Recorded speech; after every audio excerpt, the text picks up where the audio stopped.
Короче, прямо вот тут пассажира должен был забирать. Осколки на асфальте. Я тормозился, передо мной осколки полетели. И вот после удара, короче, загорелся фасад. Я уже 112 позвонил. Это кадры из Белгорода. Здесь в результате атаки дронов местному жителю оторвало руку. Кроме того, в выпуске «Массовое ДТП в Дагестане» 14 пострадавших. В США из-за разгула стихии погибли более 50 человек, а Израиль нанес новый удар по сектору Газа. Эти и другие новости в ближайшие несколько минут на Ходорковский лайв. Ставьте лайки. 14 человек пострадали в массовом ДТП в Дагестане накануне. Об этом сообщает МВД по республике. Большая часть пострадавших пассажира «Газели», которая следовала по маршруту Хасавюрт-Махачкала. На 773-м километре федеральной автотрассы «Кавказ» микроавтобус столкнулся с «Ладой Ларгус», Toyota RAV4 и КАМАЗом. По предварительным данным, авария произошла из-за того, что водитель «Ларгуса» выехал на встречку. Один из пострадавших находится в тяжелом состоянии. Следственный комитет проводит проверку. Минувшей ночью Россия и Украина вновь обстреляли территории друг друга. В Днепре после удара российских дронов по инфраструктурному объекту начался сильный пожар. Об этом сообщил глава областной военной администрации Сергей Лысак. Также в военной администрации Сумской области утром сообщили об ударах 3 шахедами. Всех их удалось сбить.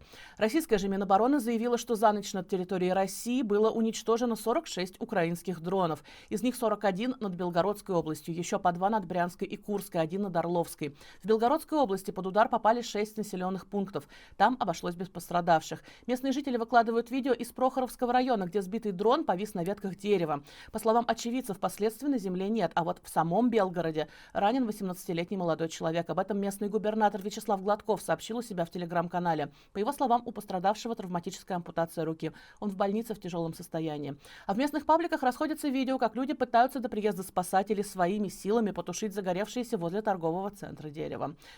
В Брюсселе же министры иностранных дел Евросоюза не смогли согласовать новый пакет помощи Украине на 40 миллиардов евро. Именно такую меру предлагала глава евродипломатии Кая Каллас. Об этом сама Каллас сообщила на пресс-конференции после заседания Совета ЕС накануне. Я процитирую. Есть широкая политическая поддержка этой инициативы. Это хорошо, но есть много деталей, которые нужно доработать, потому что есть также министры обороны, которые должны сказать свое слово. И у нас есть встреча министров обороны. Но важно, что Европейский совет сказал, что нам нужно двигаться быстро. И это именно то, что мы делаем. Конец цитаты.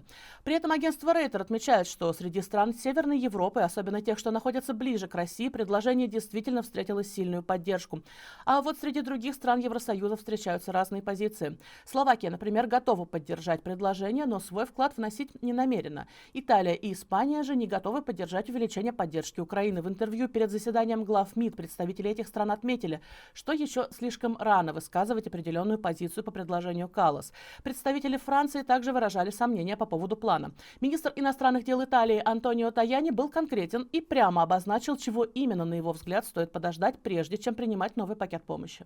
Мы ждем телефонного разговора Трампа и Путина. Посмотрим, будут ли предприняты какие-то шаги к прекращению огня. Таяни также добавил, что Италии необходимо найти средства, чтобы увеличить расходы на собственную оборону. А в испанском МИДе, в свою очередь, заявили, что страна уже и так постановила выделить Украине миллиард евро военной помощи, не дожидаясь предложений главы евродипломатии. Ну а пока европейские чиновники не могут договориться о том, как помогать Украине, администрация Дональда Трампа рассматривает возможность признать Крым российским. Об этом пишет издание «Семафор» со ссылкой на 2 источника, знакомые с ситуацией. Трамп может пойти на такой шаг в рамках будущего соглашения о мире. Более того, по данным журналистов, команда американского президента также собирается обратиться с аналогичной просьбой в ООН. Косвенное подтверждение этой информации прозвучало также на брифинге пресс-секретаря Белого дома Кэролайн Левит. Вот как она ответила на вопрос журналиста о том, собирается ли Трамп обсуждать с Владимиром Путиным раздел украинских территорий и давал ли Владимир Зеленский свое согласие на такие обсуждения. That has been part of the discussion between the president's team and the Ukrainians. As for where those lines will be drawn or any specifics, I am not going to get into that from this podium. It would be unwise for me to get ahead of the president's call with President Putin tomorrow. Левит также заявила, что именно администрация Байдена стала причиной войны в Украине. Мол, при Трампе этого никогда бы не случилось, а сейчас он сумел обеспечить устойчивый прогресс на пути к миру. I won't get ahead of those negotiations, but I can say we are on the 10th yard line of peace, and we've never been closer to a peace deal than we are in this moment. And the president, as you know, is determined to get one done. Впрочем, США готовы и вводить санкции, если переговоры с Путиным о мире будут неудачными. Однако в подробности Левит вдаваться не стала. Осужденная за так называемые фейки об армии журналистка Русньюз Мария Пономаренко находится на грани суицида. Об этом сообщила редакция Русньюз и показала письма Марии из колонии. Там она пишет о том, что ей очень нужна помощь. Кроме того, как сообщил адвокат журналистки Дмитрий Шитов, она уже пыталась вскрыть себе вены из-за постоянных издевательств со стороны администрации колонии. Во время последнего заседания Мария показала ему шов на вене. Шитов подал обращение в прокуратуру и уполномоченному по правам человека по факту доведения до самоубийства. Также редакция Русньюз выяснила, что Мария держит сухую голодовку. И сколько это продолжается, неизвестно. 24 марта Пономаренко должна выступить в суде с последним словом. Она собирается рассказать об издевательствах в колонии Шипунова и о том, как ее буквально доводят до суицида. Сейчас против журналистки заведено уже второе уголовное дело о причинении вреда сотруднику колонии. Обвинение просит добавить ей еще 2 года заключения. Таким образом, совокупно она должна будет пробыть за решеткой еще 4 года. Сама Мария все обвинения отвергает. Еще одна журналистка, которая находится в заключении из-за своей работы, Антонина Фаворская. Как выяснилось, один из пунктов обвинения против нее – участие в организации похорон Алексея Навального. Об этом Антонина рассказала в письме каналу Сота Вижн. Она пишет: «До такого сюрреализма могли дойти лишь те, кто очень сильно боится и умеет лишь мстить». Конец цитаты. Антонину Фаворскую судят вместе с 3 другими журналистами – Сергеем Карелиным, Константином Габовым и Артемом Кригером. Их обвиняют в участии в так называемом экстремистском сообществе. Таковым путинский режим считает Фонд борьбы с коррупцией, штабы Навального и другие проекты, связанные с Алексеем. Суд над журналистами проходит в закрытом режиме. Детали дела остаются засекреченными. 20 марта прокурор должен огласить запрашиваемые сроки. Израиль нанес массированный удар по сектору Газа впервые с 19 января. Причина – отказ Хамас освободить заложников. Об этом пишет издание Times of Israel со ссылкой на канцелярию премьер-министра страны. Издание также пишет, что погибли более 130 человек, более 300 ранены. В Газе же сообщают, что среди погибших есть дети. По данным палестинского Минздрава, число жертв превысило 200 человек. Также палестинские СМИ пишут, что среди убитых высокопоставленный член Хамас Махмуд Абу Ватфа. Times of Israel отмечает, что он занимал пост заместителя главы Министерства внутренних дел Хамас. По данным агентства Рейтер, перед нанесением ударов Израиль консультировался с администрацией американского президента. Посол Израиля в ООН Дани Данон заявил у себя на странице в X, что удары продолжатся, пока всех заложников не вернут домой. Израильская авиация нанесла удар по целям Хамаса в Газе. Мы не дадим пощады нашим врагам. Мы не остановимся, пока все заложники не вернутся домой. Мы ясно дадим понять Совету Безопасности, что если они хотят остановить войну в Газе, то мы должны быть уверены, что все заложники вернутся в Израиль. Мы намерены вернуть их домой.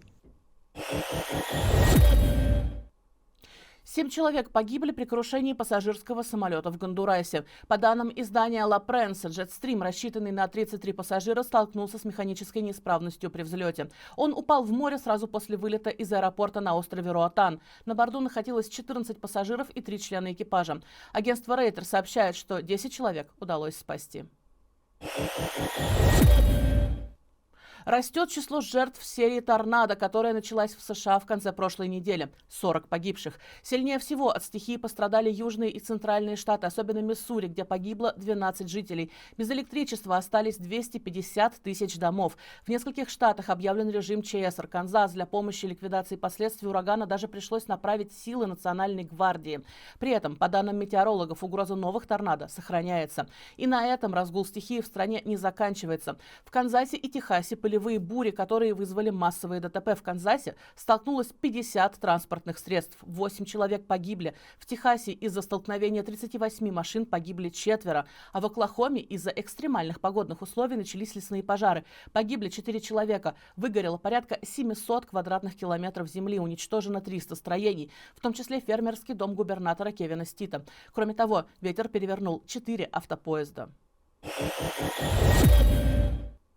В Северной Македонии после гибели почти 60 человек в клубе «Пульс» в городе Кочине тысячи людей вышли протестовать. Они требуют справедливого расследования и обвиняют власти в коррупции.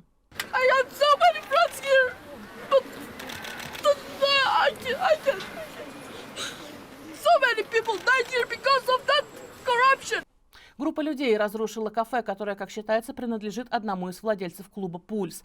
Позже митингующие двинулись к зданию Верховного суда. Помимо Кочани, протесты охватили еще несколько городов. В Штите студенты вышли на улицы с криками «Смерть коррупции! Убийство! Требуем справедливости для всех виновных!». Еще несколько тысяч человек вышли на протест в городе Струмица и в столице страны Скопье. Там же, как пишут местные СМИ, во вторник пройдет еще один митинг. Я напомню, пожар начался в клубе «Пульс» в воскресенье вечером. Среди 59 погибших, в том числе есть дети до 16 лет. Еще более 150 человек пострадали. Состояние 20 из них оценивается как тяжелое. Некоторых из них увезли в клиники в других европейских странах. Всего в клубе находилось около 1500 человек, хотя помещение могло вместить лишь 250. По словам очевидцев, люди пытались выбраться через туалетные помещения, но на окнах были решетки, а единственный аварийный выход был заблокирован. 27-летняя Елизавета Пескова, дочь Дмитрия Пескова, вышла замуж, сменила фамилию и уже родила. Мужем ее оказался бизнесмен, связанный с элитами и застройщиками Петербурга. Чтобы жениться на дочке путинского пресс-сека, он развелся с дочерью миллиардера Игоря Камолова Василисой. Все это выяснило издание «Верстка» в своем расследовании. Журналисты выяснили также, что свадьба состоялась еще 14 июля прошлого года. Зятя Пескова зовут Даниил Ромашков. С бывшей женой он развелся всего за 2 дня до свадьбы, а уже через 4 месяца Лиза родила сына. Самому Ромашкову 25 лет. В 19 он стал совладельцем компании НБК «Строительство», которая занималась управлением недвижимостью. В 21 году вместе с партнерами организовал группу строительных компаний Element Development. И он сразу же начал скупать под проекты землю в Петербурге на десятки миллиардов рублей. А еще он может входить в близкий круг питерского губернатора Александра Беглова. Артем Дзюба станет капитаном сборной России по футболу, но только на один матч с командой «Гренады». Изначально планировалось, что это будет прощальный матч Артема, которого не было в национальной команде с 2021 года. Однако теперь есть вероятность, что его заявят еще и на матч с Замбией. Ему нужно забить 1 гол, чтобы обойти Александра Киржакова во главе списка лучших бомбардиров в истории сборной России. Сам Дзюба пока активно участвует в фотосессиях и раздает интервью. В одном из них он, например, заявил, что «Гренада – это страна пиратов». Друзья, это все новости, о которых я хотела вам рассказать. Ставьте лайки этому видео, так вы помогаете нам распространять наш контент. Обязательно подписывайтесь на наш канал, смотрите другие видео, а вечером включайте программу «Воздух». Подведем для вас итоги дня. Берегите себя и всего хорошего.